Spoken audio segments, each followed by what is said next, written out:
Pukul 6 waktu Indonesia Tengah. RRI ND menyiarkan Warta Berita.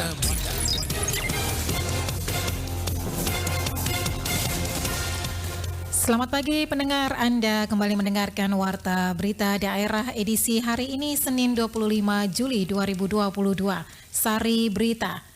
Fashion design dapat menjadi solusi meningkatkan permintaan produksi tenun. Kominfo kenalkan data Science for Kids pada murid sekolah dasar. Inilah berita selengkapnya bersama saya Christine Senda.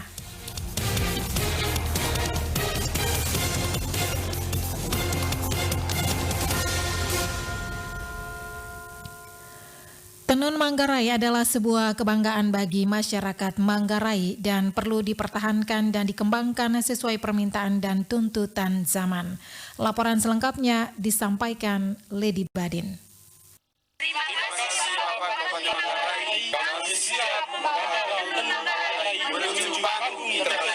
Bupati Manggarai Heribertus G. Nabit mengungkapkan bahwa tenun Manggarai dengan nilai historis kebudayaan yang kental serta diproduksi dengan tingkat kesulitan tertentu memiliki keunikan tersendiri dan perlu dikembangkan agar tidak punah. Salah satu upaya pengembangan sesuai tuntutan zaman adalah dengan memasukkan tenunan Manggarai ke dunia fashion design. Menurut Heri Nabit, hal ini penting dilakukan karena tenunan Manggarai yang selama ini menjadi perhatian banyak pihak namun terkendala dengan harga yang lumayan mahal. Bupati Manggarai mengungkapkan dengan menekuni dan mempelajari fashion design ini akan ada alternatif penjualan produk tenunan yang disesuaikan dengan kebutuhan dan juga permintaan konsumen. Kita sudah tidak ngomong kain, kita ngomong fashion design fashion. Ini sesuatu yang lebih tinggi tingkatan. Kenapa kita harus masuk ke fashion design? Sepanjang menyangkut tenun Manggarai, maka keluhan orang selalu apa? Mahal. Tapi barang ini mau dibikin murah juga tidak bisa. Dari barang yang dikerjakan 2 bulan, tidak bisa juga dilepas dengan 200 ribu. Tidak cocok. Nah, ini kan harus dicari jalannya. Pemerintah harus cari jalannya. Bagaimana caranya? Orang membeli sesuai kebutuhan dia. Bupati Manggarai Heri Nabit juga mengungkapkan bahwa pemerintah Kabupaten Manggarai baru-baru ini mengutus 10 orang anak Manggarai yang akan belajar fast track fashion design tenun Manggarai di PAPMI Yogyakarta Fashion School. Para peserta merupakan jebolan dari program kecakapan wirausaha Dekranasda Kabupaten Manggarai pada tahun 2021. Heri Nabit menjelaskan bahwa dengan hal ini menunjukkan keseriusan pemerintah dan seluruh pihak dalam mengurusi tenun, juga dalam mendorong potensi anak-anak muda Manggarai. 10 orang ini, 4 perempuan, 6 laki-laki. Yang kita lakukan adalah mengirim mereka supaya mereka menjadi desainer, bukan sekedar penjahit. Bahwa penjahit itu dengan sendirinya mendesain juga ya. Tapi ini akan sekolah, apalagi sekolahnya di PAPMI ya, saya dengar ya, Persatuan Perancang Mode Indonesia. Saya kira ini jaminan mutu. Yang saya harapkan adalah nekana ilmu latang bekiru. Kamu akan jadi pelatih bagi orang lain, bagi saudara-saudara. Itulah kenapa kita harus invest 6 bulan, tidak main-main, 6 bulan. Semua butuh proses, semua butuh waktu, semua juga butuh pengorbanan. Kita mau memberitahu ini kepada semua bahwa kita mulai mengurus tenun, mulai juga mengurus anak-anak muda Manggarai. Untuk diketahui, para peserta ini akan mengikuti kursus lembaga PAT atau Perhimpunan Perancang Mode Indonesia. 10 peserta dari Manggarai ini adalah remaja dengan pendidikan terakhir SMA dan berada pada rentang usia 18 hingga 24 tahun. Para peserta akan dididik selama 6 bulan di Yogyakarta. RRI ND Lady Badin melaporkan. Bertepatan dengan perayaan Hari Anak Nasional 2022, Kementerian Komunikasi dan Informatika Kominfo mengenalkan ilmu tentang data sebagai bagian dari teknologi digital kepada talenta muda, yaitu murid-murid sekolah dasar dalam acara bertajuk Data Science for Kids pada anak. Laporan Feranda Garus. Kegiatan ini merupakan pertama kalinya Kementerian Kominfo menyasar talenta digital dari generasi alfa untuk menjadi bagian dari Digital Talent Scholarship, karena sebelumnya DTS baru menyasar mahasiswa perguruan tinggi atau masyarakat berusia produktif yang didominasi generasi Z serta milenial. Kepada RRI Minggu kemarin, Kepala Badan Litbang SDM Kementerian Kominfo, Dr. Hari Budiarto MKo mengatakan pelatihan Data Science for Kids itu berisikan materi pengenalan terhadap ilmu data, pemanfaatan data di era digital, pekerjaan menjadi data scientist, hingga pengaplikasian coding serta sederhana untuk merangkai data menjadi konten menarik. Tujuan akhir dari kegiatan ini yakni agar para talenta digital ini mampu memanfaatkan teknologi yang ada dengan sebaik mungkin. Teknologi ini hanya diperuntukkan bagi anak yang duduk di bangku kelas 4 hingga 6 SD. Jadi untuk anak-anak kita latih. Jadi data-data yang digunakan bisa macam-macam ya. Misalnya data tentang kuliner.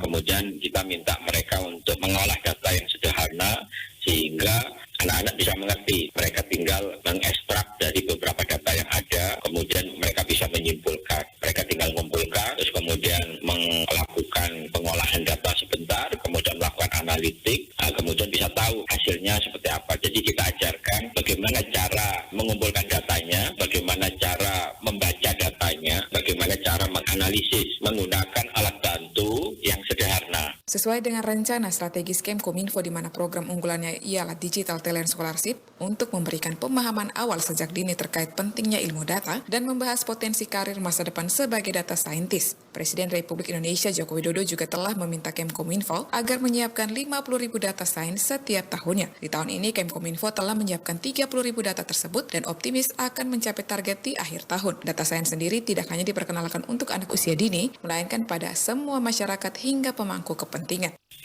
Saat ini kita memiliki data yang sangat luar biasa. Dalam beberapa detik aja sudah banyak terkumpul berbagai data. Ya contoh yang paling sederhana misalnya data yang berasal dari sosial media. Itu dalam waktu beberapa detik itu sudah banyak sekali orang yang menjawab, merespon dan sebagainya. Sehingga itu perlu diolah. Artinya diambil informasi-informasi penting, terus kemudian bisa diolah tentang beberapa hal informasi yang akhirnya bisa menjadi pengetahuan, bisa untuk membuat kebijakan. Untuk diketahui, acara Data Science for Kids itu juga merupakan hasil kolaborasi bersama dengan pihak-pihak swasta yaitu Mastercard dan juga Yayasan Cinta Anak Bangsa yang ditandai dengan penandatanganan nota kesepahaman dan akan mulai efektif berlangsung pada September 2022 mendatang. RRI-ND Veranda Garus melaporkan. Anda sedang mendengarkan Warta Berita Produksi RRI-ND. Pengurus Himpunan Mahasiswa Islam HMI Cabang ND periode 2022-2023 resmi dilantik oleh pengurus pusat melalui Ketua Bidang Pertahanan dan Keamanan. Laporan Rovinus Wula. Pengurus Himpunan Mahasiswa Islam HMI Cabang ND periode 2022-2023 resmi dilantik oleh pengurus pusat melalui Ketua Bidang Pertahanan dan Keamanan. Acara pelantikan berlangsung pada Sabtu 23 Juli 2022. Pengurus baru HMI Cabang ND diharapkan tetap terdepan membantu masyarakat dan tetap solid sesama kader. Pelantikan pengurus HMI Cabang ND tersebut dilakukan oleh pengurus pusat Ketua Bidang Pertahanan dan Keamanan Efran Marta disaksikan oleh senior HMI, Korps Alumni Himpunan Mahasiswa Islam Indonesia, Asisten 1 Setda ND anggota DPRD ND, pimpinan partai politik, tokoh agama Islam, Sekretaris Dinas Kependudukan Kabupaten ND, kelompok Cipayung, PMKRI Cabang ND, GMNI Cabang ND, serta undangan lainnya. Efran Marta mengatakan, HMI adalah organisasi yang berdiri pada tahun 1947 di mana hingga saat ini sudah terbentuk 120 cabang lebih kepengurusan di seluruh Indonesia. Dijelaskan kehadiran HMI untuk memajukan nasionalisme dan kebangsaan, dan HMI harus mampu menjaga spirit marwah masyarakat Islam di hadapan Republik dan melawan penjajah, maka ini adalah alasan HMI untuk terus berdiri. Wilayah dari kader-kader HMI-nya, tetapi yang saya sampaikan adalah kita tidak boleh terlena dengan romantisme masa lalu. Jadi kita harus menyiapkan kader-kader yang punya wawasan, punya intelektual, dan punya kapasitas yang mumpuni. Tentu saja banyak lahir dari HMI. Selaku pengurus pusat mengharapkan kepada pengurus yang baru untuk menjalankan roda organisasi sebaik mungkin dan jalankan roda pengkaderan untuk bisa mewarnai HMI dan tetap menjaga marwah HMI di ND untuk rajin jalin komunikasi karena itu adalah kunci HMI. Sementara itu Ketua HMI Cabang ND Andi Mahmud dalam sambutan mengatakan kita telah memasuki era pasca pandemi setelah hampir 3 tahun lamanya berkutup melawan virus yang hampir mematikan seluruh lini dan sektor kehidupan. Dampak Dampak yang dirasakan akibat pandemi ini bukan hanya di level multinasional, namun juga di level daerah, termasuk dirasakan oleh organisasi mahasiswa HMI Cabang Ende, di mana agenda-agenda pengkaderan dan pergerakan cenderung mengalami stagnansi dan kemandekan. Kami dari himpunan mahasiswa Islam yang Cabang Ende hanya akan menyoroti kinerja pemerintah melalui SKPD yang menurut kami belum optimal dan memberikan dampak yang signifikan di masyarakat. Ada beberapa SKPD yang menurut kami. Meskipun begitu, lanjut Andi, pandemi ini tidak menyurutkan langkah-langkah perjuangan untuk tetap menjadi corong kebenaran dan pengontrol sosial bagi kebijakan-kebijakan pemerintah yang dinilai tidak memihak kepada rakyat. Kepengurusan baru HMI Cabang Ende komit akan menjalankan roda organisasi sebaik mungkin. Kedepan HMI Cabang Ende akan meningkatkan penghadiran dengan tujuan HMI harus terdepan membantu masyarakat. Adapun susunan kepengurusan baru HMI Cabang Ende periode 2022-2023, Ketua Andi Mahmud, Sekretaris Umum Hamda Syukur, Bendahara Umum Eni Safitri, Wakil Bendahara Umum Indrianti Abdullah. RRI Endorfinus Pula melaporkan. Kita beralih ke berita lainnya.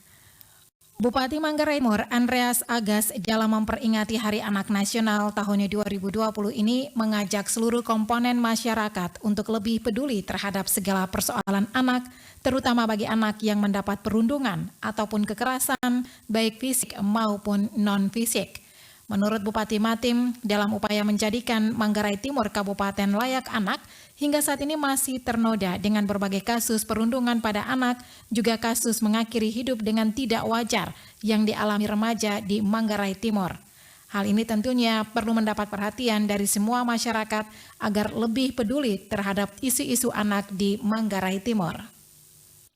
Harus kita sadari, di tengah upaya kita menjadi kabupaten layak anak, kita masih dihadapkan pada angka perundungan, kekerasan terhadap anak, pengakhiran hidup yang tidak wajar. Hal ini tentu menimbulkan kecemasan. Saya yakin sebagai orang tua, perasaan kita sama, kegelisahan kita juga sama. Terus terang saya cemas memikirkan kondisi anak-anak sekarang. Ada kondisi yang berbeda antara generasi dengan generasi kita dulu. Saat ini zaman sudah berubah dengan cepat dan anak-anak mengimbanginya dengan cepat juga. Banyak yang sudah berubah. Sebagai bupati, sudah saat kita harus berani mereview kembali, melihat kembali langkah kita, strategi kita dalam rangka kabupaten layak anak. Wajah Manggarai Timur 20 tahun ke depan adalah wajah anak-anak kita pada hari ini. Andreas Agas juga mengharapkan pemenuhan hak anak bisa dipenuhi, diantaranya hak hidup, hak kesehatan, hak untuk mendapatkan pendidikan yang layak, juga anak terlindungi dari ancaman kekerasan dan hak lainnya. Dirinya juga mengungkapkan masa depan Kabupaten Manggarai Timur ke depan berada di tangan anak-anak, sehingga perlu menyiapkan generasi Manggarai Timur yang bermutu dari saat ini. Sekian Warta Berita Daerah. Pagi ini mewakili seluruh kerabat kerja yang bertugas, saya Christine Senda. Selamat pagi.